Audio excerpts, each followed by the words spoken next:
Welcome to episode 11 of the Mule Taming series, where we teach two feral mules the basics of groundwork. Beginning with Brownie. So Brownie really needs her hooves trimmed. So with Blondie, I was able to get her to a point where I could pick up her feet and trim them and hold them up and all that fun stuff. With Brownie, the issue that I'm running into is I can pick up all 4 feet, but as soon as I try to hold them up for any extended period of time, as soon as I try to put them between my legs to prepare for the farrier, she tends to move around a lot. She tries to explain to me that she's not really comfortable with me handling her feet, which is okay. And so what I'm going to do today is I'm going to try and approach her with a different method, a little bit of a new one, to see if we can continue to break down the steps of putting her feet down and holding them up and all that fun stuff.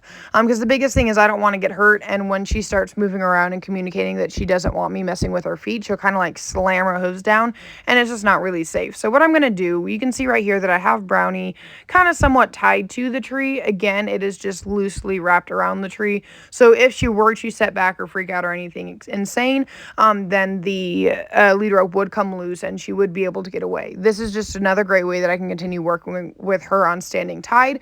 But if something major happens, if an emergency presents itself, it's really not like the end of the world. She can still get loose and she's not as high risk of hurting herself. What I've got going on right here is I've got a lead rope wrapped around her fetlock. I have that lead rope put over her back, and I've got a hold of that lead rope from underneath her belly. And so what this is going to do is, if for some reason Brownie decides that she's going to start trying to pull or freak out or anything like that, all I have to do is hold that lead rope. I can kind of get out of the way, and I can work with her on stomping her feet down or trying to move a little bit better in a way where I'm also a little on the safer side. So you can see right here that she's actually standing pretty well. She's letting me pick up her foot. She's letting me hold her foot up, and she's also letting me pick it out with a hoof pick. So I'm just kind of seeing her hoof, seeing what all needs to be trimmed. I'm just going to aim for the fronts today with Brownie, just like I did that one day with Blondie. Eventually, we are going to try and work on their hinds as well.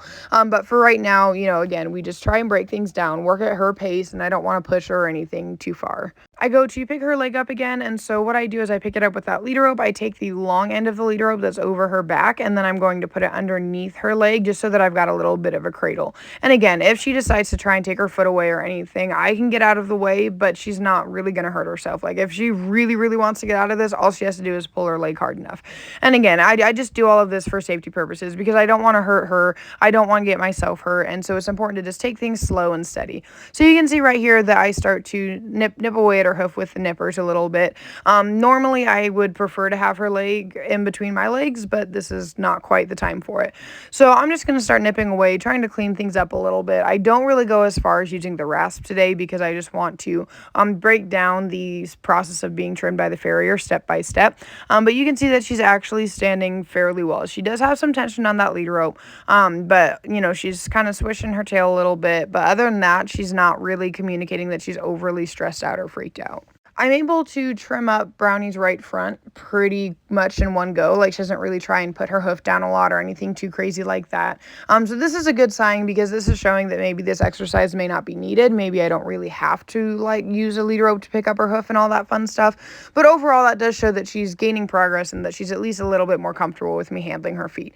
So what I'm going to do is I'm going to give her lots of love and attention, and then I'm going to take that lead rope off of her foot, and then we're going to switch to the other front. The left front is where we start to have a little bit more issues, and that's kind of a good thing for video purposes because you guys can start to watch me work through it and see how you might be able to go about handling the exact same behavior. Ultimately, remember, you want to keep the horse under the threshold. You want to work at their pace, and if you need to take 2,000 breaks, then take 2,000 breaks. Whatever you can do to make that first trim a good experience. You can see right here I have that lead rope around her fetlock. I go to put it around her back. Looking at her body language, you can see that her front legs and her back legs are pretty spread out. She's kind of rocking backwards on those hinds. She's swishing that tail. The second I go to try and pick up that leg, she starts to throw that leg, and then she goes to yank back on the lead rope. And so this right here is a very good example of why I do not hard tie until I am confident that the equine can stand tied without setting back. Because if she were to head to set back just now and freaked out, she could have hurt herself, she could have hurt me. And so just always make sure that you do not hard tie until you're confident that the equine is pretty calm standing tied.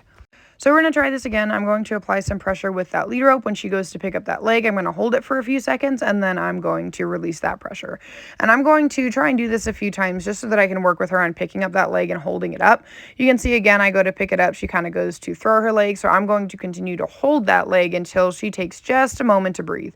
Again, right here, I'm able to hold that leg up. She's kind of fighting me on it a little bit, rocking back on her hinds.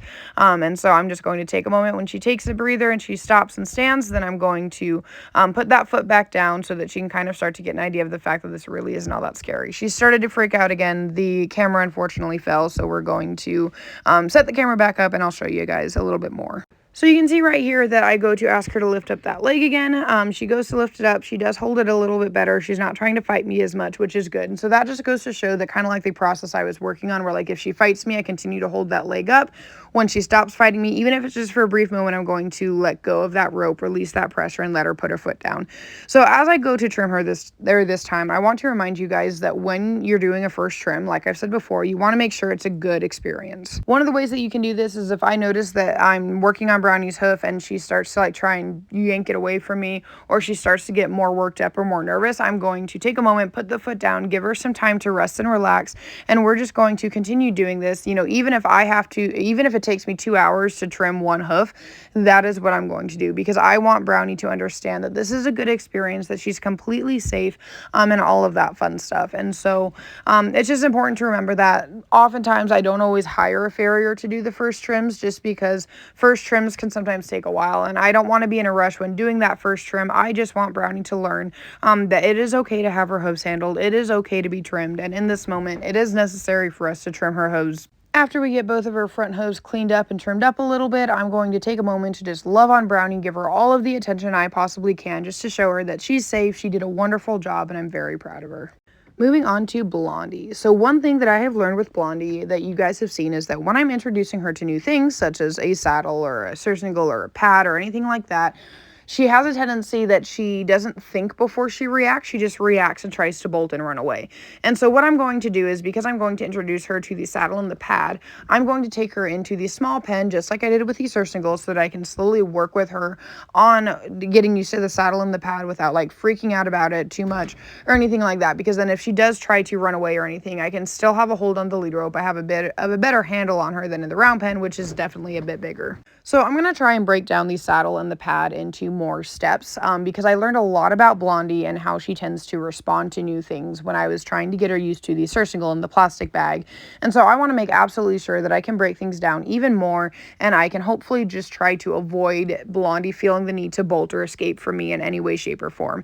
So what I'm going to do here, you can see that I have my colt starting saddle and the pad on the fence, and I'm just asking Blondie to kind of come back and forth and back and forth. And my goal right now is just to get Blondie to start coming a little bit closer to the saddle and the pad. You can see that she's kind of going back and forth. She's snorting. She's looking at it. She's twisting her tail. She's kind of like, I have no idea anything about that, and I just know that I don't like it.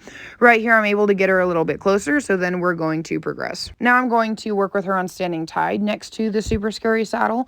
It's just hanging there on the fence, and then you can see that again, I just have that lead rope looped around the fence so that if she does decide that she wants to set back or bolt or anything, she can easily escape without too much risk of injury. Moving on, we're going to begin with the saddle pad. You can see that I go to pick it up and she already kind of starts to like try and back up, sidestep. She's throwing her head, she's swishing her tail, her ears are like super fixated on the pad, and you can tell that she's not a huge fan of it. So I'm just going to hold on to her. I'm going to let her kind of back up, let her do her thing. I end up putting that saddle pad underneath my arms so that I can start petting her and just starting to reassure her and show her that I know it's a little bit scary, but it's really not all that bad. I'm going to start same process as the surcingle. I'm going to start waving that pad around. I waved it around further from her, and then every time I wave it, I kind of want to bring it a little bit closer to her. You can see that her head's still high, but I'm able to throw it on her back, and she kind of just stands there. You can tell that she's definitely worried about it. She's focusing on it, but she's not like panicking about it. And you can see right there, I'm able to get that pad on her back very quickly, very easily. So this is a very good thing. It shows that I'm breaking things down enough where she's not like feeling the need to bolt or freak out or anything too crazy like that. But at the same time too, it also shows that by working with the surcingle and the time that I had, that it kind of got her a little bit more comfortable with new things. So now I'm going to move on to grabbing the saddle, and I'm going to have pretty much the same process. You can see right here that she starts to paw a little bit, which is okay. So I'm going to let her kind of have her moment, let her paw a little bit and, you know, show me that she's not okay. And then I'm going to walk up a little bit closer to her. You can see that she's starting to pull away, so I'm going to apply some pressure. I'm going to try and get her to take a few steps, just to kind of get her out of that mindset. All I'm doing is holding the saddle. I'm not trying to put it on her or anything. And so I just want to make sure that I break this down as much as humanly possible. You can see here that, again, I'm petting her, I'm giving her some reassurance, and I'm showing her that things are okay. The last thing I want to do is just throw the saddle on her and give her the opportunity to freak out. I don't want her to freak out if I can avoid it. Now that she's had some time to calm down and process a little bit, you can see that that hind leg's cocked, her head's down a bit more. As soon as I go to move that saddle a little bit is when she kind of starts to express her discomfort again. So I'm just going to start kind of moving the saddle around a little bit, kind of making some noise with it. And you can see that she's standing. She's definitely still concerned about it, but she's okay with me doing it. Whereas like in the past with the surcingle, like the second I would even go to try and bring it towards her, she'd freak out. So right here again, I was able to just put it on her back for, quite a bit of time. I'm able to rest it on her back right there, and then I take it off of her back, and she does absolutely phenomenal. So we're going to take a moment. I'm going to give her some more reassurance, and then I'm going to probably try and get it on her back again and see how she does with that. And ultimately, I just want her to get comfortable with me putting it on her back and taking it off. We're going to worry about cinching it up and all that crazy stuff later. Right here, I'm able to get it on her back. I try and rest it on her back very slowly. You can see that her ears are fixated on it. Her head is high, and she's definitely a little bit nervous about it, which is okay. I get it on her back. I'm going to take this time to give her lots of pets and reassurance because I'm super duper proud of her. I take the saddle and the pad off of Miss Blondie, and then I'm going to put it back on her, and my goal is to get it on her back at least one more time, and then we're going to call it a day. You can see I go to throw the pad on. She kind of gives me a little bit of a jump right there, but she doesn't try and take off. Typically, with a normal equine, I would also try to get the saddle and the pad on her back from the other side as well. She's doing really good at me throwing it on and off from the left side. At some point, I'm going to try and throw it on and off of her from the right side as well. But given her history of bolting and kind of like freaking out, I really don't want to push her to that point. So I'm going to try and get that saddle and the pad on her one last time before we end up calling it a day. And then tomorrow, I will probably work with her a little bit more on just letting me put it on her on the other side as well. But right now I'm just trying to, like I said in the beginning of this video with Blondie, just break it up a bit more and just take things super duper slow so that she does start to realize that, yeah, I'm throwing all these new crazy things at her, but really they're not all that bad. Here I am again. I'm able to get that saddle on her yet again. Her head is pretty high. She is still fixated on it.